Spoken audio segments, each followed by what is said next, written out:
Unang 1.5 oras sa pagpadyak namin ay dumating kami sa San Pablo.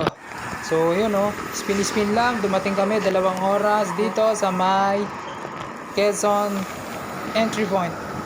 Pagitan ng Quezon at ng Laguna. So ayun, kain lang kami, padyak ulit, papunta ng Candelaria, papunta ng Sariaya, Lucena, at syempre ang destinasyon Pagbilao, Patimonan.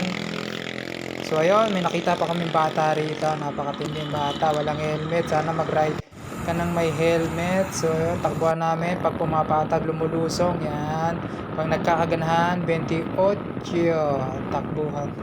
So ayun, medyo napakainit, napakataas ng humid. Tapos pag napansin nyo naman tong rough road na to, ibig sabihin malapit na dapat paayos na nila to. Hindi, joke lang. Malapit na ang Atimonan.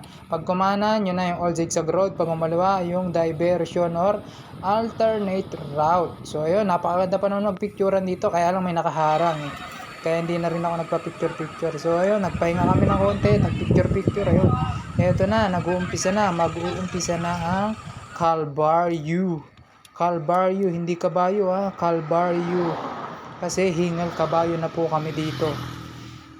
Biruin mo 100 plus kilometer na, tapos sa ahong ka pa ng ilang kilometro para makita mo lang ang napakagandang lugar ng Atimonan at napakagandang view sa kapaligiran nito ng Atimonan. Yan, sa tuktok na yan, makikita natin yung tuktok na yan, Sabi pa nga sa akin dito ng isang matanda, sana nagdinala ka mo rin yung girlfriend mo para may tinutulak ka rin na ganon.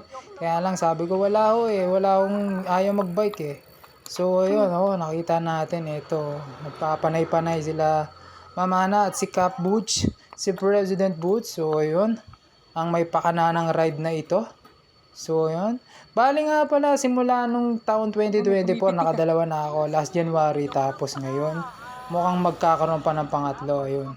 So yun, ito napakaganda talaga ng view. Napakalupit ng view rito. Tingnan nyo naman Kitang-kita mo yung mga umahon, yung mga lumulusong, at syempre yung mga kapatid natin dito na syempre mga nagta-traffic para.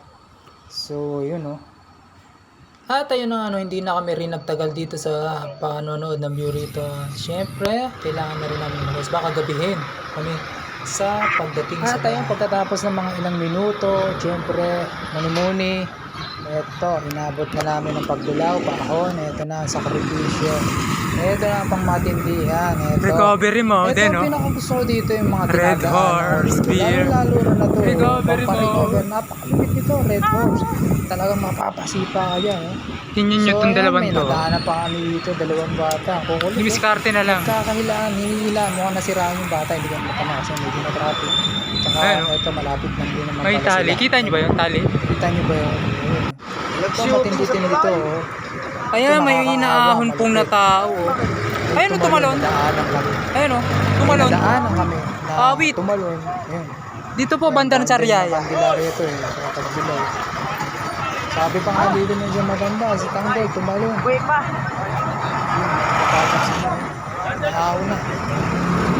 At katapos nga pala namin dito makichismis, nakikain kami sa pamangkin ni President Boots. At yun, siyempre pagkakain, ito, tambay konti, pahinga. Tapos, ito nadaanan namin, napakaganda ng view dito. Makikita yung mga panahon. So yun, sa bandang Tiaong to, ito, napakaganda, napakalupit.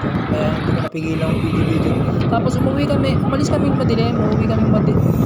So ayun, nandito na tayo, ride safe. Kita tayo sa susunod